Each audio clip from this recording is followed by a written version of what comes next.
Hace poco más de 2000 años, en este lugar sucedió algo extraordinario, algo que la ciencia no comprende y que ha tocado el corazón de millones de personas. Sígame y le contaré otra asombrosa historia.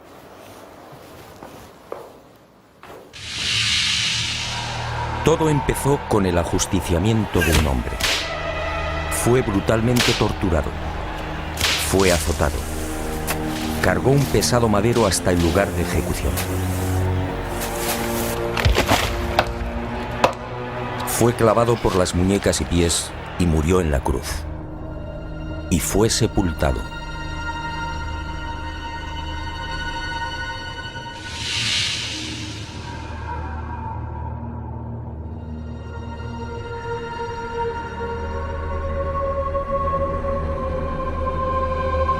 Y sus restos fueron envueltos en un lienzo de lino. Y al poco de morir, algo singular y extraordinario acaeció en el interior de la sepultura.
Y al poco de morir, en efecto, algo singular y extraordinario acaeció en la sepultura. En aquel lienzo, nadie sabe cómo, quedó dibujada la imagen de un hombre muerto. Esa espectacular imagen recibe hoy el nombre de síndone o sábana santa. Sin duda, uno de los grandes misterios a los que se enfrenta la ciencia.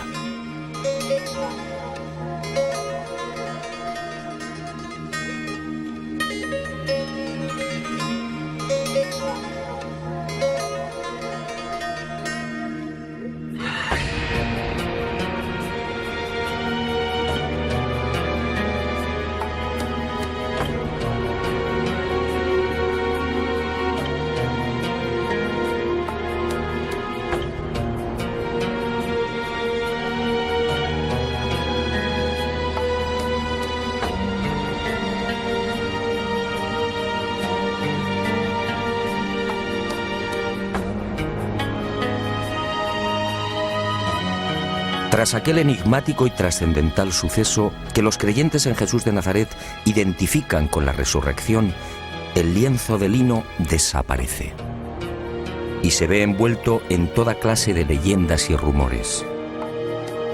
Eusebio de Cesarea, por ejemplo, insinúa que la sábana fue sacada de Jerusalén antes del asedio por las legiones romanas de Tito.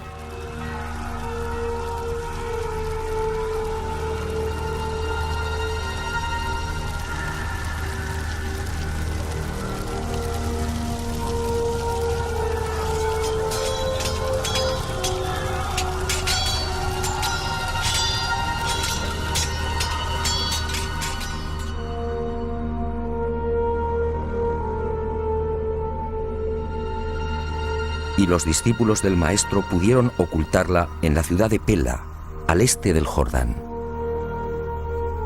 Los evangelios apócrifos, en cambio, señalan otro destino y narran la historia de un rey sirio, Apgar, enfermo de lepra, que al saber de los prodigios de Jesús le ruega que lo cure.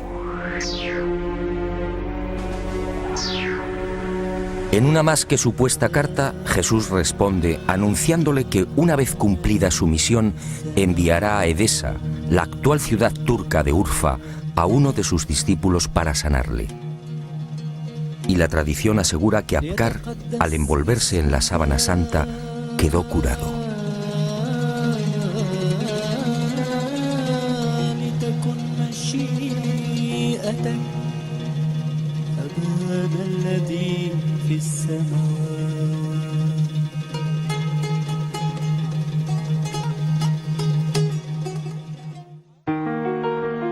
Al margen de estas leyendas, lo que parece más probable es que el lienzo terminara saliendo de Jerusalén por simples razones de seguridad.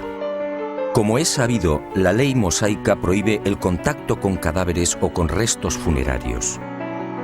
Este era el caso de la sábana santa.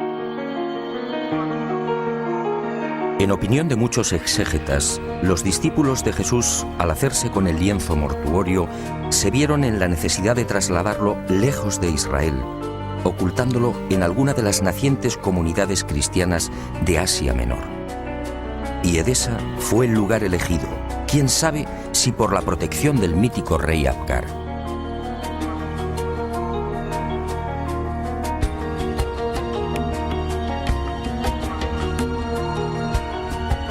Esa misma leyenda asegura que uno de los hijos de Apgar V, al hacerse con el poder, retornó al paganismo, persiguiendo a los cristianos de Edesa.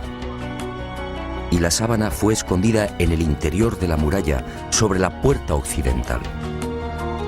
Después, durante siglos, silencio. Y en el año 525, al fin, una nueva pista. Cuentan las crónicas que en esa fecha Eulalio, obispo de Edesa, tuvo un sueño. Y en él, una mujer le señaló el lugar donde se hallaba escondida la sábana. Al retirar los ladrillos de la muralla, el obispo en efecto encontró el lienzo. Desde entonces, la imagen del hombre muerto fue expuesta y venerada en Edesa. Y no se sabe exactamente por qué, pero solo fue mostrada la cabeza. Esta imagen recibiría el nombre de Mandilion, una imagen que inspiró sin duda a infinidad de artistas bizantinos y medievales.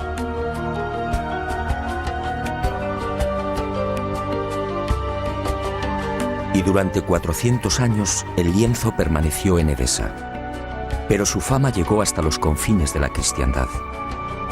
Y en el año 944 el supersticioso emperador de Bizancio, Romano Lecapeno, tomó la decisión de apoderarse del Mandilion. Suponía que así, con la sábana en su poder, obtendría la protección divina. Y un poderoso ejército rodeó Edesa. La sagrada reliquia una vez más sería causa de muerte y sufrimiento. Finalmente, Edesa se rindió y el Mandilion entró triunfante en Constantinopla. Era el 16 de agosto del 944. Allí, en la iglesia de Santa María de Blanquernas, fue expuesta a los fieles todos los viernes. Robert de Clary, soldado y cronista de la mal llamada Cuarta Cruzada, dejó testimonio de ello. Había en Constantinopla, entre otros, un monasterio que se llamaba Nuestra Señora Santa María de Blanquernas, donde se conservaban las síndones en que nuestro Señor fue envuelto, que cada viernes se mostraba vertical, de modo que se podía ver bien la figura de nuestro Señor. Y de nuevo la guerra y el fanatismo religioso silenciaron el ya arduo peregrinaje de la sábana. En la noche del 9 al 10 de abril de 1204, los cristianos atacan Constantinopla. La ciudad arde y la síndone desaparece. No existen documentos que certifiquen su nuevo destino y los nuevos propietarios, pero todo señala a los caballeros templarios como los custodios del lienzo, al menos durante un siglo. No es ningún secreto que la Orden del Temple se funda, entre otras razones, para tratar de reconquistar Tierra Santa y, sobre todo, para poner a salvo determinados símbolos y objetos religiosos. Entre los más importantes, el cáliz de la Última Cena, el Arca de la Alianza y, sobre todo, la Sábana Santa.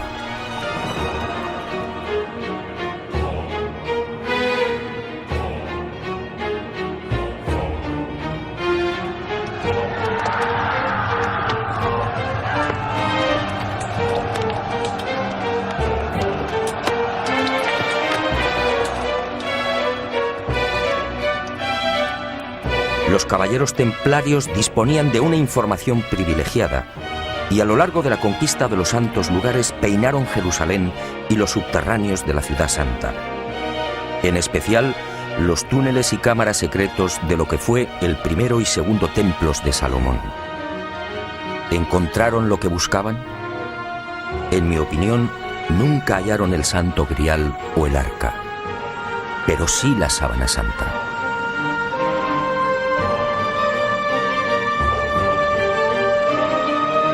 Se sabe que las múltiples reliquias reunidas por los templarios permanecen en la fortaleza de San Juan de Acre, en la costa norte del actual Israel, hasta 1291.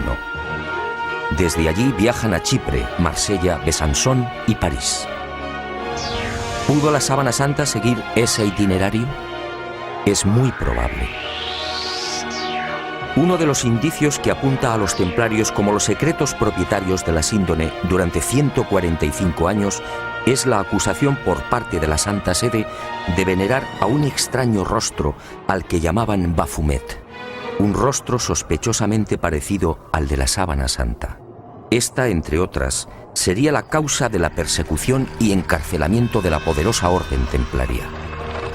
En la noche del 6 de octubre de 1307, pocas horas antes de la caída de la cúpula templaria, un carro abandona la fortaleza del Temple en las afueras de París. El hombre que lo conduce se protege con una sábana. Los soldados de Felipe IV el Hermoso registran la carga de paja, pero no encuentran nada.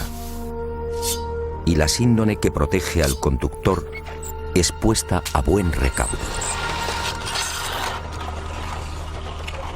7 años después, en 1314, Jacques de Molay, gran maestre de la orden templaria, y Godofredo de Charny, su lugarteniente y comendador de Normandía, son quemados vivos en una pequeña isla del Sena.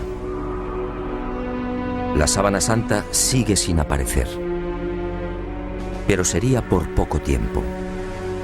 En 1349, 42 años después de la caída del Temple, por orden del Papa Clemente V y del suceso del carro, otro Godofredo de Charny, señor de Lirey, saca a la luz el lienzo con la imagen del hombre muerto. Parece claro que ambos Godofredos de Charny eran parientes.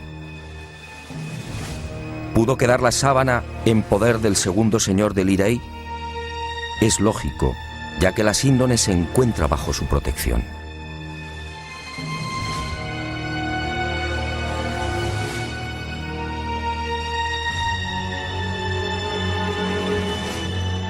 Y el sagrado lienzo es expuesto de nuevo a la veneración pública.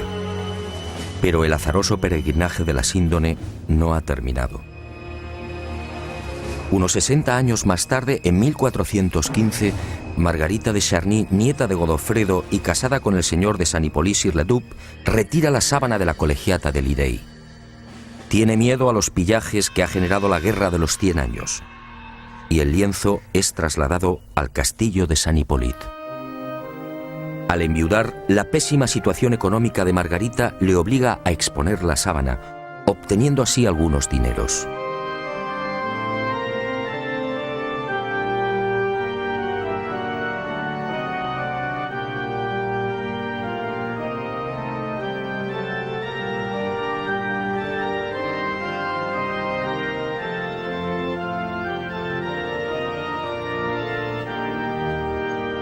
Las penurias económicas de Margarita de Charny se agudizan y finalmente se ve obligada a ceder el lienzo a la Casa de Saboya. El 22 de marzo de 1453 se firma en Ginebra el contrato de cesión. A partir de ese momento y hasta 1983, la síndone sería propiedad de los Saboya. El 18 de marzo de ese año, los herederos de Humberto II de Saboya, ex rey de Italia, entregarían la sábana santa al Vaticano. Y el lienzo, como si de una maldición se tratase, continuó peregrinando de castillo en castillo. Por fin, en 1502, reposaría temporalmente en Chambéry. Fue en esta capilla en la noche del 3 al 4 de diciembre de 1532 donde la sábana santa estuvo a punto de ser destruida. Se declara un pavoroso incendio provocado al parecer por los calvinistas y la urna de plata que contiene la reliquia, regalo de Margarita de Austria en 1509, es retirada en el último momento. El fuego alcanza a la urna y varias gotas de plata fundida queman y traspasan los 48 pliegues en que se hallaba doblado el lienzo. También el agua empleada para sofocar el incendio impregna parte de la sábana, formando rombos que se repiten simétricamente a lo largo de la imagen.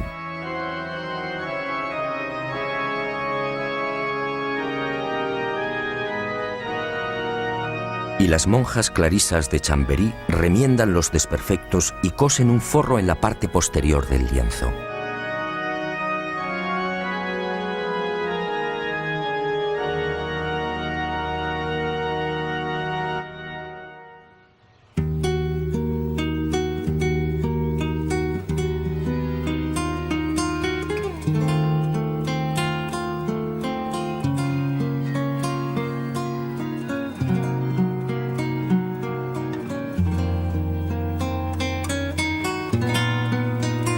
La sábana santa se salva milagrosamente y la imagen vuelve a ser expuesta, ahora mágicamente centrada entre las líneas paralelas que dejó el fuego.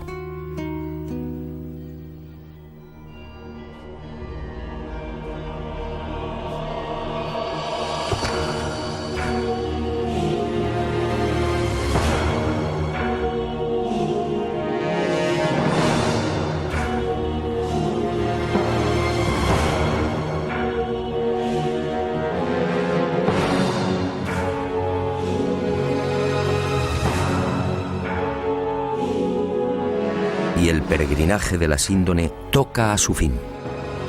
En 1578 se declara una epidemia de peste en Milán. San Carlos Borromeo, entonces cardenal de la ciudad italiana, hace una solemne promesa. Si desaparece la peste, caminará hasta Chambéry arrodillándose ante la síndone. La epidemia remite y el cardenal se dirige a Francia. Pero la Casa de Saboya, propietaria de la reliquia, se apiada de Carlos Borromeo y para evitar que cruce los Alpes traslada la sábana santa a mitad de camino entre Milán y Chambéry. Y el 8 de octubre de ese histórico 1578, el lienzo ingresa en la Catedral de Turín. Un siglo después, en 1694, pasaría a la capilla diseñada por Guarini y allí ha permanecido hasta nuestros días.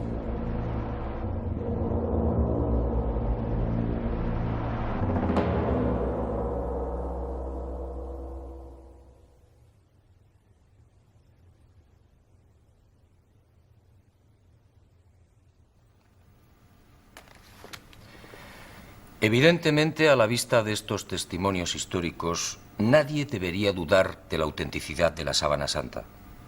Aún así, en septiembre de 1988, una noticia conmocionó al mundo.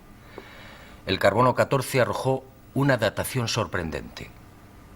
El tejido analizado, según dijeron, era medieval.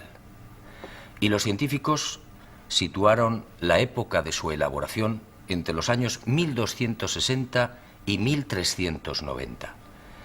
Esto, de ser cierto, significa sencillamente que la imagen del hombre muerto es una falsificación. Y los medios de comunicación, con una lamentable falta de rigor, propagaron el suceso. De inmediato, otros científicos reaccionaron, poniendo en tela de juicio la bondad del carbono 14. Poco a poco salieron a la luz hasta 26 irregularidades en los procesos de datación efectuados por los 3 laboratorios. Y se habló incluso de complot. Pero la prensa ignoró esta segunda parte. Naturalmente, las fechas obtenidas por el carbono 14 indignaron a historiadores y científicos que llevaban más de 20 años dedicados al estudio de la síndone. Repasemos algunas de estas investigaciones.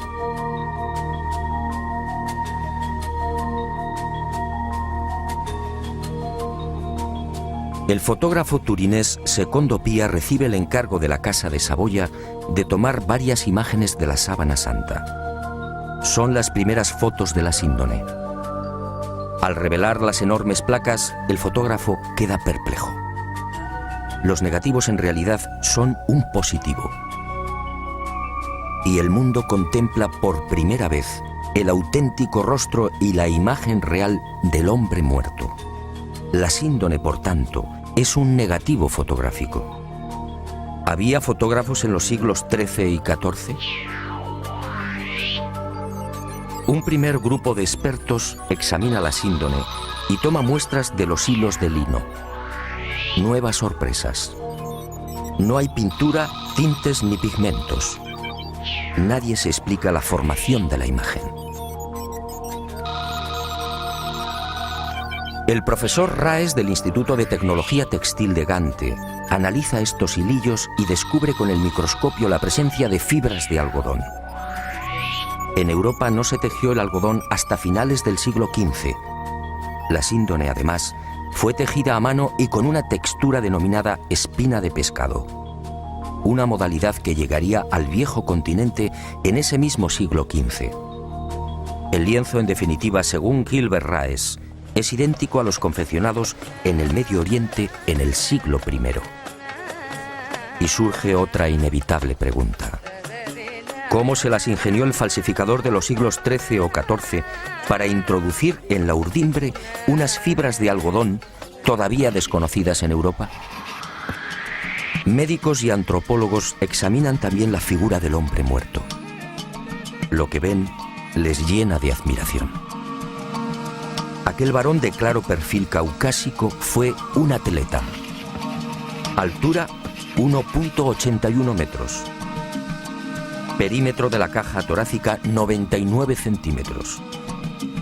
Longitud de las piernas 94 centímetros. Extremidades superiores 82 centímetros. Altura de los hombros, medida entre los puntos acromiales, 45 centímetros. Perímetro máximo de las rodillas, 42 centímetros. Peso total, alrededor de 80 kilos. Peso aproximado del cerebro, 1.492 gramos. Rostro estrecho, con rasgos semíticos. Raza blanca. En suma, un ejemplar casi perfecto de una extraordinaria belleza.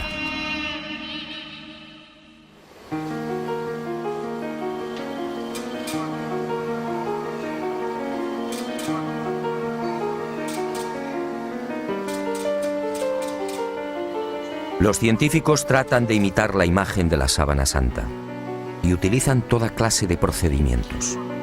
Pinturas, soluciones acuosas, calco sobre cadáveres e impresión al fuego. Los resultados, como es fácil apreciar en estas copias, son decepcionantes.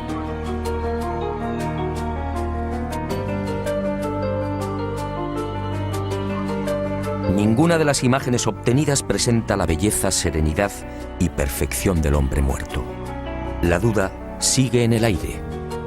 ¿Cómo se las ingenió el supuesto falsificador para plasmar una figura tan precisa y delicada? Pero sigamos. Las sorpresas de los científicos apenas habían comenzado.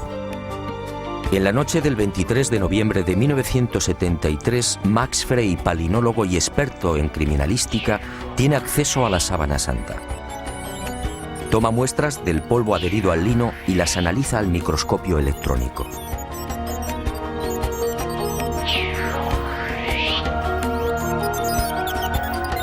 Entre los hilos del tejido fueron apareciendo ejemplares de polen de plantas típicamente palestinas.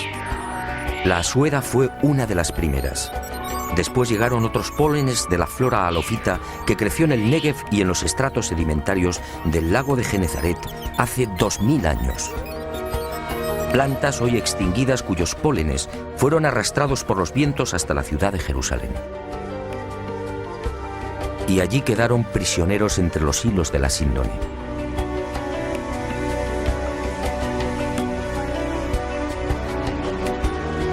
Después descubrió el polen del Linum mucronatum, una planta exclusiva de Turquía, otros 9 pólenes de la región de Anatolia y 12 especies que crecen en Francia e Italia.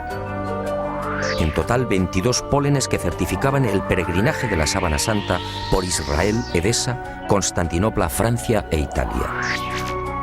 En otras palabras, lo que ya sabíamos por la historia. Y vuelvo a preguntarme, si la síndone hace 2000 años recibió el polen de plantas de Israel, ¿cómo se las arregló el falsificador de los siglos XIII o XIV para obtener un polen ya extinguido? ¿Cómo pudo seleccionarlos si el microscopio no estaba inventado?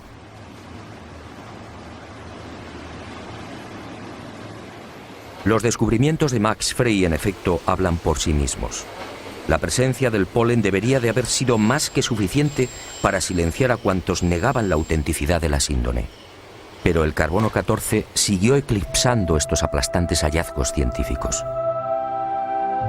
Tampoco era de extrañar al tratarse de la supuesta imagen de un dios. Si la síndone hubiera contenido la figura de Napoleón o de Ramsés II, el enigma se habría zanjado rápidamente. También en 1973 se llegaron a otras no menos interesantes conclusiones. En la sábana santa no hay un solo indicio de putrefacción. ¿Cómo era posible? Si la imagen era el resultado de la aplicación a la tela de moléculas orgánicas, bien de origen natural o artificial, ¿cómo explicar que el intenso calor generado por el incendio de Chambéry no hubiera modificado su color? Incluso las zonas que estuvieron en contacto con las gotas de plata fundida conservan la misma tonalidad y densidad que el resto. De haber sido una falsificación, esas regiones aparecerían claramente alteradas y descoloridas. Y la ciencia prosiguió su espectacular avance. En octubre de 1978, un nutrido grupo de científicos tuvo acceso a la síndone. Era el proyecto STURP, la mayor parte perteneciente a la NASA. Y la sábana santa fue sometida a una minuciosa y amplísima batería de experimentos científicos. Los resultados, una vez más, impresionaron a los especialistas. Veamos algunos de ellos.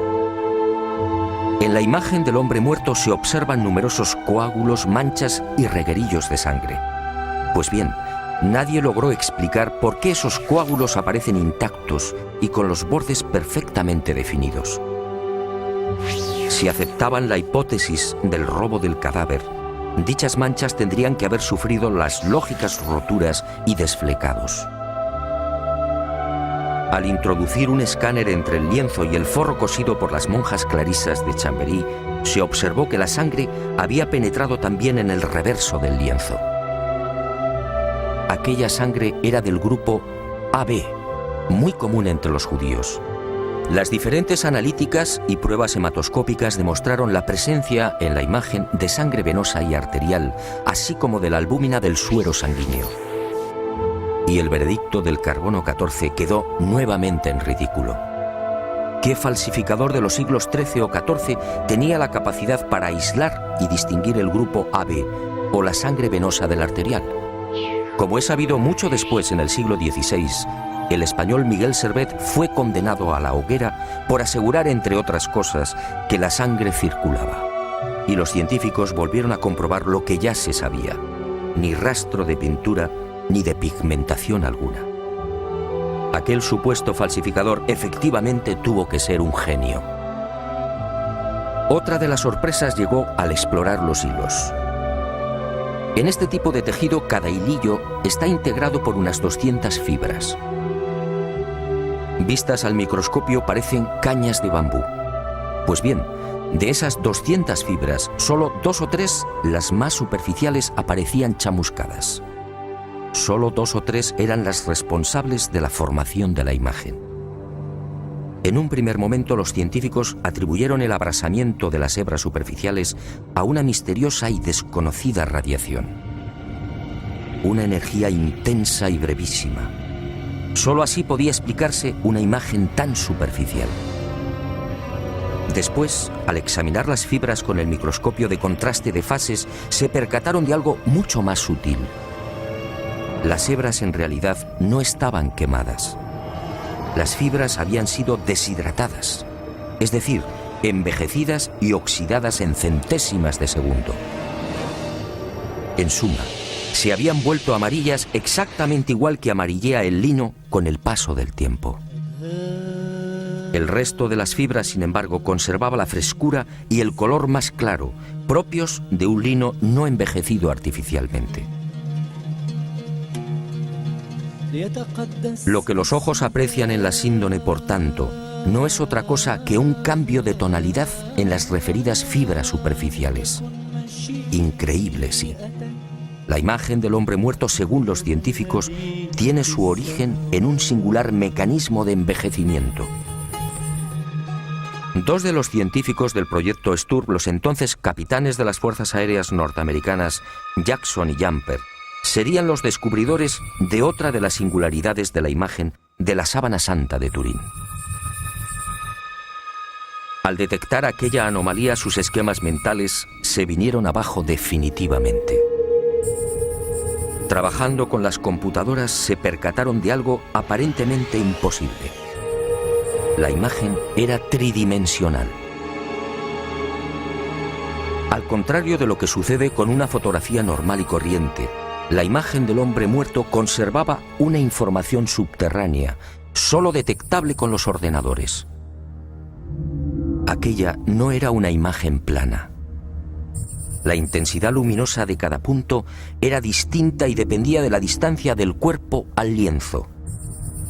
El hallazgo fue tan asombroso que los capitanes repitieron el experimento una y otra vez, utilizando incluso voluntarios envueltos en sábanas. El microdensímetro escandidor y el VP8, la computadora utilizada para la recepción y recomposición de los millones de dígitos, arrojaron siempre el mismo resultado. Las zonas del lienzo que tocaban el cadáver, la nariz por ejemplo, disfrutaban de una luminosidad superior a las que se hallaban más alejadas del cuerpo. Nuevo mazazo al carbono 14. Que se sepa, solo en el siglo XX y con dificultades, fue posible la maravilla de la tridimensionalidad. En el transcurso de estos experimentos, Jackson y Jumper fueron a descubrir otro singular detalle. Al examinar las espaldas del hombre muerto, comprobaron que los músculos dorsales y deltoides aparecían extrañamente abombados. Esto llevó a los científicos a la siguiente deducción. Durante el proceso de formación de la imagen, el cadáver tuvo que permanecer inmóvil e ingrávido, es decir, en el aire. Y a Jackson y Jumper les corresponde también el descubrimiento de la primera pista de un hallazgo que me atrevo a calificar de definitivo y que fija la fecha de la aparición de la imagen. Ocurrió mientras trabajaban con la tridimensionalidad.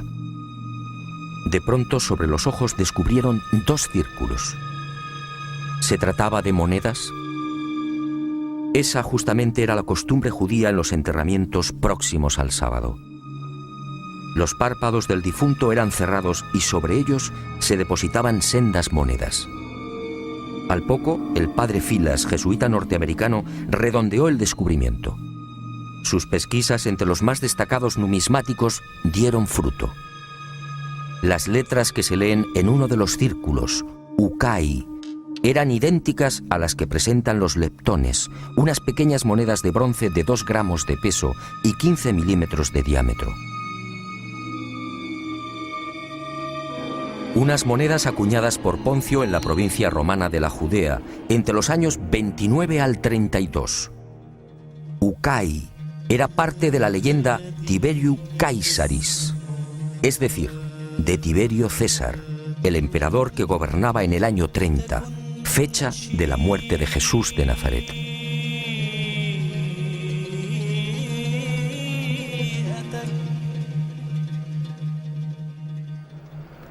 Como hemos visto, hay argumentos y pruebas científicas que demuestran sobradamente la autenticidad de la sábana santa. Alguien hace 2000 años, en aquel sepulcro, manipuló el tiempo e hizo desaparecer el cadáver. Una medida tan respetuosa como inteligente. ¿Imagina usted lo que habría sucedido si la humanidad hubiera conservado los huesos de Jesús de Nazaret?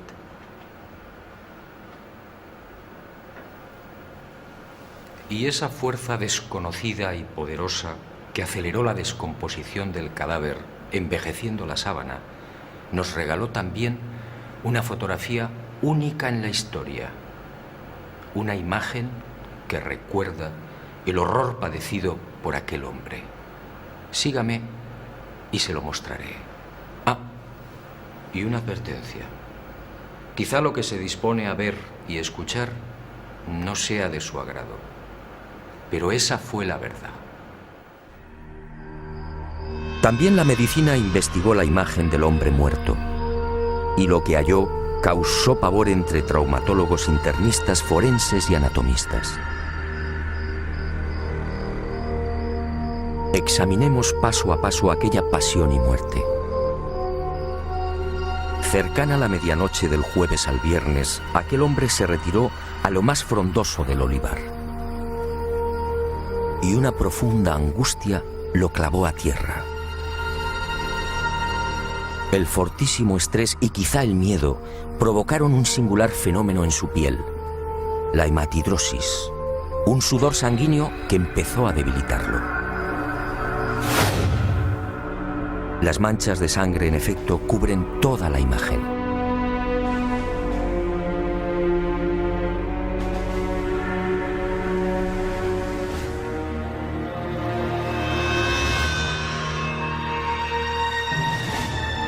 Y al estudiar el rostro, los médicos descubrieron otro detalle aterrador.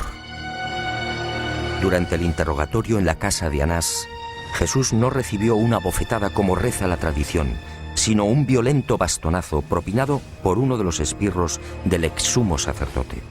El palo de unos 5 centímetros de diámetro hundió la nariz y provocó un gran hematoma en el pómulo derecho. Así quedó reflejado en la síndone.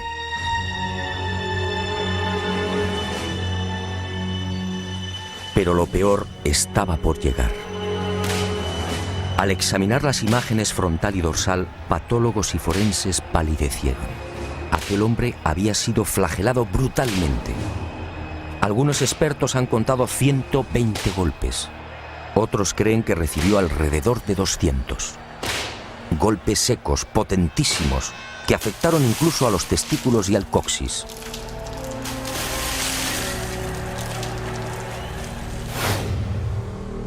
Golpes diabólicamente estudiados que no afectaron a la zona del corazón, evitando así la muerte prematura del reo. El mapa de los azotes no precisa de mayores comentarios. Los médicos no se explican cómo pudo sobrevivir. Coronación de espinas. La soldadesca romana de la fortaleza Antonia fabricó un casco con la Potherium spinosum, una zarza muy abundante en Palestina. Un matorral armado de púas rectas y en forma de pico de loro de hasta 6 centímetros de longitud. Y el yelmo fue encajado sin piedad en la cabeza del hombre, afectando a nuca, cuero cabelludo y frente.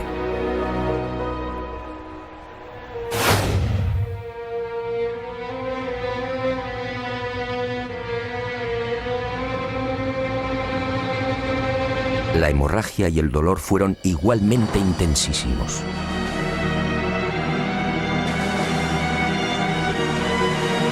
Minutos después, maltrecho, debilitado y febril, el reo se vería obligado a cargar sobre los hombros el madero transversal de la cruz, el patibulum, un tronco áspero y agresivo de unos 35 o 40 kilos de peso.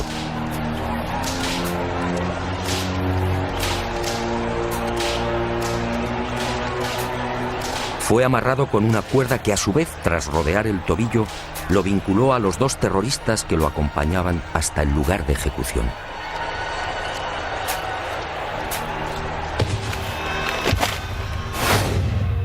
Y en esos 500 o 600 metros, la tortura de las caídas, los violentos impactos del rostro contra las piedras, las rodillas destrozadas, los dientes quebrados y los mechones de barba arrancados por los soldados al intentar levantarlo. La imagen de la Sábana Santa es fría y certera.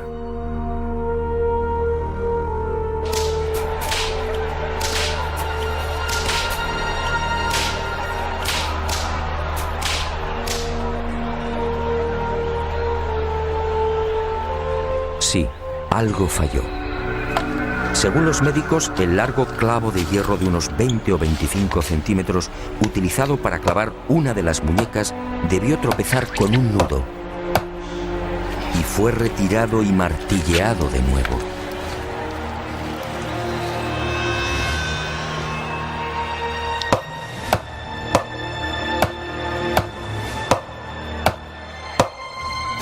El hombre de la sábana fue atravesado no por las palmas de las manos, sino por las muñecas, bien por el llamado punto de Destot o por la articulación radiocubital inferior.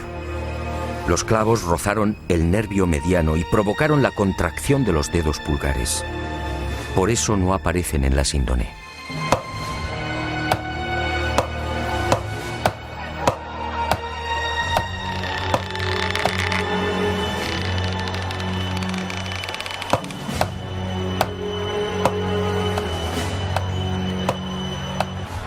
Con el tercer clavo, según los médicos, no hubo problemas. Entró limpiamente cosiendo ambos pies al madero vertical. Y la pierna izquierda permaneció flexionada. Así aparece en la imagen de la síndone como consecuencia del rigor mortis. El final se acerca y el suplicio va alcanzando unos límites difíciles de imaginar. El reo necesita respirar.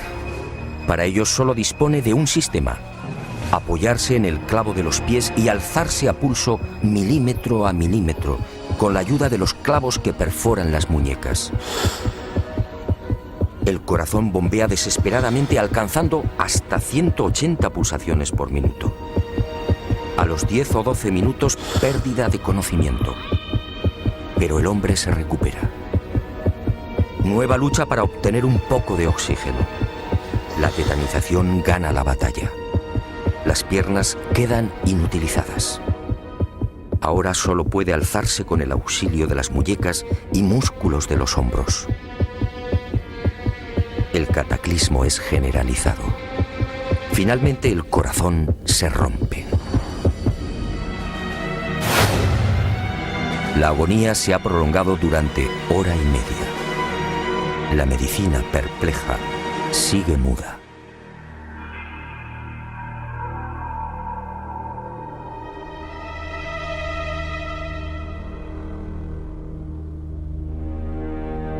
Pero el espanto y la humillación no han concluido. Uno de los soldados alancea el costado derecho del crucificado. Los médicos exploran la síndone y se muestran de acuerdo. Al recibir la lanzada, el hombre ya estaba muerto.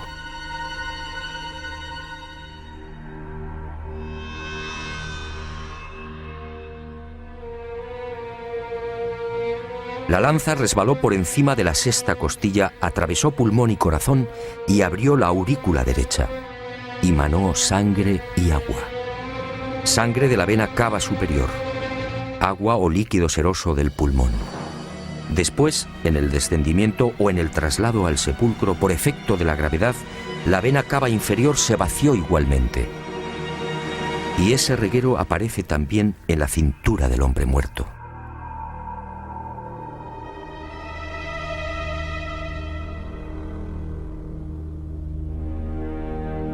Y llegamos a una de las preguntas clave. ¿Quién era este hombre? ¿Se trataba de Jesús de Nazaret? Los especialistas en cálculo de probabilidad matemática han sido rotundos. Según Paul de Gail, ingeniero y jesuita francés, la posibilidad de que no fuera Jesús es de 1 contra 225.000 millones.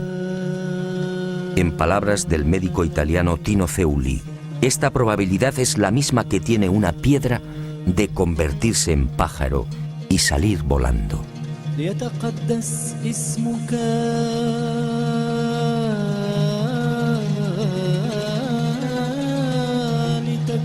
Efectivamente, esta imagen solo puede ser la del hombre que fue torturado y crucificado en Palestina hace 2000 años. Jesús de Nazaret. Y ahí surge una nueva y escalofriante posibilidad. Algún día, a no tardar, la ciencia estará en condiciones de extraer de la sangre de la Sábana Santa una muestra de ADN.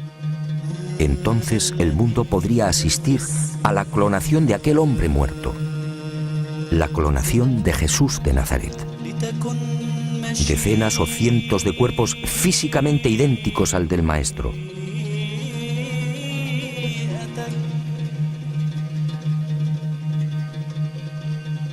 Y desde algunos sectores de la Iglesia se han alzado voces de advertencia. Atención, mañana el mundo podría comerciar con el cuerpo del Galileo. ¿Será esa la razón por la que algunos tratan de destruir la Sábana Santa o de reducirla a una falsificación de la Edad Media?